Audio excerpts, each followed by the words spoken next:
नहीं कि तुम 20वें रोजे के बाद से पूरा 8 दिन का करो।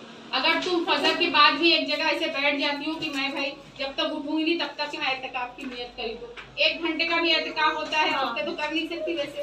तो इस तरह से एहतिकाफ करने की भी कोशिश करें। अपने शौहर जो कहते हैं कि मस्जिद में आप जाते हैं एहतिकाफ की नियत करके जाए, मस्जिद में जितना देर रहेंगे एहतिकाफ हो जाए। एक जन भी एहतिकाफ करेगा तो पूरा जो कस्बा होता है उसकी गुनाह माफ कर दे, बहुत बड़ा सवाब है। तो ये सारी चीजें तुम लोग रमजान में कोशिश करो करने के लिए। कलाम पाक मायने वाला देखो यूट्यूब पे, उसका मायने पूरा तर्जुमे के साथ आता है। काम करते करते लगा के सुनते रहने ना, तर्जुमा सुनो। कोई चीज फालतू चीजें सुनने करने से चाहे कलाम पाक का तर्जुमा सुनने की कोशिश करो। तो इंशाल्लाह हम सबको अल्लाह इस रमजान की बरकतें हासिल करने की तौफीक दे और हमारे हर सगीरा कबीरा ज़ाहिरी बातिनी गुनाहों को माफ कर दे। यही अल्लाह से आमीन। बिस्मिल्लाहिर्रहमानिर्रहीम। एक बार एक शख्स बहुत ज्यादा गुनहगार था, इतना गुनाह उसने जिंदगी में किया था, लेकिन उसकी ये एक आदत थी कि वो लोगों से बड़ी सिला रहमी करता था, मतलब बहुत ज्यादा रहम करता था, उसको कुछ हेल्प करना ये सब चीजें करता था। उसको ख्वाब में बशारत हुई कि तुम्हारी जिंदगी मैंने 70 साल की रखी है। अल्लाह ने बशारत दी, तुम अगर इसमें तौबा कर लेते हो, अपने गुनाह से पलट जाते हो, तो मैं तुम्हारे सारे गुनाह बख्श दूंगा। क्या कहा अल्लाह ने कि तुम्हारे मैं सारे गुनाह बख्श दूंगा। अब उसको क्या लगा, उसको ये मालूम पड़ गया कि मेरी 70 साल की कंफर्म जिंदगी है। जैसे आपको मालूम पड़ जाए कि मेरे पास 70 साल है, अभी तो हम लोगों को तो पता नहीं कि अगले पल भी हम जिंदा रहेंगे कि नहीं। अब उसको ये कंफर्म मालूम पड़ गया कि मेरी 70 साल को बोला 70 साल, अभी तो मेरी उम्र कितनी है, मुश्किल से मेरी उम्र है 35-40 साल। इतने साल गुनाह किया, अल्लाह ने तो कह दिया कि मैं माफ कर दूंगा ना, तो ठीक है अभी थोड़ा दिन का वक्त बस इतना टाइम बचा है, आगे मैं अच्छे से अल्लाह की जिस तरह से बताए उस तरह से अल्लाह की रजा से चलूंगा, गुनाह नहीं करूंगा, गलती नहीं करूंगा, किसी के साथ गलत काम नहीं करूंगा। अब उसका इस तरह से उस वक्त था 35-40 साल का, 10 साल इसी में बीत गए। कितने साल का हो गया? 55 साल का हो गया। तो बोले अभी तो मैं 55 साल का हूँ, अभी भी मेरे पास टाइम है ना, अभी मेरे पास तो कितना टाइम है? 70 साल। 55 साल मतलब पूरे अभी 15 साल मेरे पास है, तो 5 साल और मौज मस्ती कर लूँ, सब जो भी दुनिया का मजा ले लूँ, अभी तो और टाइम है। फिर उसके बाद क्या हो गया? उसके बाद क्या हो गया? हो गया वो 60 साल का। कितने साल का हो गया? फिर उसने बोला अभी भी तो 10 साल बाकी है।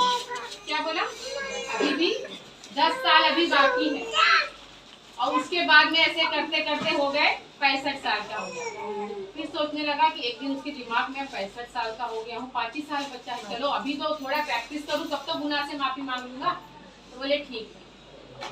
बोला लेकिन फिर जो नफ्से अम्मारा होती ना, अपने 2 दिल होते, एक चीज नेकी की तरफ जाता है, एक तरफ ये, तो वो हमेशा, क्योंकि शैतान ने जब अल्लाह ने शैतान को निकाल दिया था जन्नत से, जब उसने सजदा करने के लिए मना किया था, तो उसने क्या कहा था कि मुझे कयामत तक का वक्त दो, मैं तुम्हारे बंदों को बहकाऊंगा। तो अल्लाह ने फरमाया कि ठीक है, जो मेरे नेक बंदे होंगे तेरे बहकावे में जाएंगे, और जो तेरे बहकावे में आएंगे उनसे और तुझसे मिलके सबको मैं दोज़ख उससे भर दूंगा, जो तेरे बहकावे में आएंगे। ठीक है, अब ये चीज जब हुई, अब उसको पहले एक बार इरादा भी किया। हम लोग कभी कभी बोलते हैं चलो नमाज पढ़ लें, फिर क्या बोलते हैं अरे ये काम कर लो तो कर ले, अरे वो काम कर लो तो कर ले। तो ये क्या होता है, कभी कभी रोजा भी रखने का जान दो, थोड़ा सर दुखरा नहीं, तो ये कौन है? ये चीजें बहकाने के लिए हमारे पास। लेकिन अगर हमारा अंदर से इरादा पक्का है, मैं कोई बहकाने, जिसके अंदर नेकी मतलब आपका ये तवाज़ो होता है कि इंसान का किस तरफ ज्यादा माइल है, और जो नेक बंदे रहेंगे किसी की कोई चीज के, क्योंकि पैगंबरों को तब तो बहकाने के लिए बहुत कोशिश की गई, यहाँ तक कि हज़रत गौसे आजम को बहकाने के लिए शैतान ने क्या क्या तरीके आजमाए, सांप तक बन के आके उनके पूरे बदन में इस तरह से वाकया है, बात में बताऊं तो उनको इसको ये हुआ कि अभी तो फिर भी 5 साल है, 1 साल और बीत गया, फिर बोले अभी 2, अभी तो 3 साल है। ऐसे करते करते सिर्फ कितने दिन बच गए? 10 दिन। कितने दिन बच गए? 10 दिन। 35 साल उसने ऐसे ही निकाल दी। अब बोला अभी भी तो 10 दिन है ना। उसको ख्वाब आ रहा था कि तुम्हारे पास वक्त नहीं बचा है, तौबा कर लो, तौबा कर लो। तो बोला अभी है ना मेरे पास टाइम, मैं तौबा कर दूँ। तो अल्लाह क्या कि अगर तुम्हारी जान निकलने से पहले पहले भी तुम अपने गुनाहों से तौबा कर लेते हो, तो अल्लाह बड़ा बख्शने वाला है। तो बख्शने के बहाने कल मैंने एक वाकया बताया था कि अल्लाह किस तरह से हिसाब किताब के दे, एक बड़े गुनहगार को भी जिसने हक मारा था उसको भी माफ करके जन्नत के आला मकाम में दाखिल किए। ऐसे करते करते उसकी मौत आ गई, खत्म हो गई, और आखिर में हिसाब किताब में वो अब अल्लाह की मर्जी वो दोजख में या किस तरह से, तो अल्लाह ने मौका दिया। तो इसी तरह अगर अल्लाह ने हमें मौका देते हैं, अभी हम लोग नहीं जानते कि हमारी जिंदगी क्या है, हम गुनाह कर रहे, गलतियां कर रहे, क्या कर रहे, लेकिन अल्लाह ने ये फरमाया कि जिस वक्त बंदा मेरे सामने सर झुका लेगा और दिल से तौबा कर लेगा, फिर वो गुनाह को नहीं करेगा, मतलब तो हम लोग क्या करते हैं, अभी जान दो ना, ये नमाज बच्चे हैं, ये है, बहुत एक्सक्यूज है कि मेरा तो बच्चा है, मेरा तो ये है, लेकिन कब्र में कोई भी नहीं आएगा। दौलत इतनी कितनी दौलत इंसान के पास हो, कितना बड़े महल में रहता हो, कुछ नहीं, वहाँ हमें हिसाब किताब हमें ही देना है। जैसे एग्जाम के लिए आप लोग बच्चे लोग पीछे लगते पढ़ो पढ़ो पढ़ो, नहीं सुनते, पेपर देने बैठा तो पेपर किसको देना है, बच्चे को ही देना है। इसी तरह ये दुनिया हमारे लिए पूरा प्रैक्टिस की जगह है। आफ्टर दैट वहाँ पे हमारा एग्जाम होगा, तो उधर सवाल जवाब हमसे ही होगा और हम ही को वहाँ पे जवाब देना है।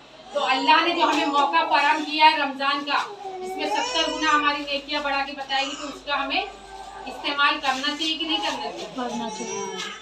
ये एक्सक्यूज में, क्योंकि अभी इतने दिन 12 दिन निकल गए हैं, अभी भी हमारे पास कितने 18 दिन बचे हैं, तो इसमें तुम लोग ये मत समझो ये पकाना ये लोग खिलाना, कम से कम तुम लोग और साल में महीने इसमें खिलाओ दुनिया का सहरी के टाइम पकाने बैठ जाओ, दुनिया का इफ्तारी के टाइम खिलाओ, अच्छा चीज। अल्लाह तो इस वक्त रोजी फराग कर देता है हर के घर में। देखो हर एक के घर में रमजान में हम भले फल फ्रूट ना लाते हैं, वैसे रमजान में हर एक के घर में दस्तरखान पे अल्हम्दुलिल्लाह रहते हैं ना, फल फ्रूट हर चीज आता है ना, तो अल्लाह तो हर चीज की रोज नमाज, रोजा, ज़कात, हज, तो इसमें रोजा भी फर्ज है और ज़कात भी। जिसके पास 7.5 तोला सोना, 52 तोले चांदी इस तरह से माल है, इसके ऊपर तुम्हारी ज़कात निकलती, तो तुमको वो भी अदा करने की कोशिश करनी। मर्द औरत पे भी, औरत के पास अगर सोना है तो औरत को उसकी ज़कात निकाली, नहीं तो क़यामत के दिन वही सोना गरम किया जाएगा, उसी से चटका दिया जाएगा। पहनना अच्छा लगता है ना, तो उसकी ज़कात भी निकालना।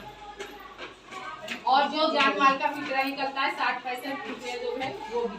तो ये चीजें तो एक फर्ज चीजें हो गई, मैंने बता दी। इन चीजों पर कौन, देखो घर में औरतें हो तो तुम लोग को भी नसीहत करनी है, घर के अंदर बताना है कि ये चीजें फर्ज है और करनी है। और रोजा जो तुम लोग दुनिया भर के आइटम बनाने में लग जाते हो, उतना आइटम बनाने से अच्छा 1-2 चीज बनाओ, तो बैठो 1-2 चीज बनाओ और उसके बाद में इबादत पे ज्यादा जोर दो। और बच्चों को भी रोजा रखने के लिए ताकीद करो, रोजा रखने की ताकीद करो। ये नहीं हमसे क्यों पूछना होगी, तुम तो अमल कर रहे हो, तुम अपने बच्चों को नसीहत नहीं कर रहे हो, तुमसे भी पूछा जाएगा ना कि तुम खुद कर रही हो। अपने बच्चों को अगर हम नसीहत नहीं करते तो माँ बाप से ही पूछा जाएगा उनको नसीहत की कि नहीं की। 5 साल पे नमाज पढ़ना समझाओ, 9 साल के ना हो तो उनको मारो। और अगर हम जिस तरह से अभी तरबियत करेंगे वैसे तो बच्चे बनेंगे ना। तो नमाज जो है हर बुरी चीज से बचाती है, बेशक नमाज छुड़ाती है बेहया नाशाइस्ता हरकतों से। और इसमें तो शैतान बन गया, हम एक्सक्यूज भी नहीं कर सकते ना।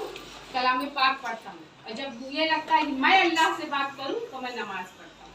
तो ये वक्त ऐसा है कि इसमें हमें नमाजें खाली 5 वक्त नमाजें पढ़ेंगे तो 50 वक्त का सवाब है, और 50 वक्त का मल्टीप्लाई बाय 70 करो कितने वक्त का। तो एक बार अगर एक दिन की हम तो नमाज अदा करते हैं तो हमें कितना बड़ा सवाब। और कज़ाए उम्री जो हमारी नमाजें का, क्योंकि सबसे पहला कब्र में किसका हिसाब होगा, नमाज का हिसाब। जिसकी नमाज सही निकल गई उसका, और आज हमारी नमाजें ही सही नहीं, तो ये वक्त है कि हमें कज़ाए उम्री अदा करना।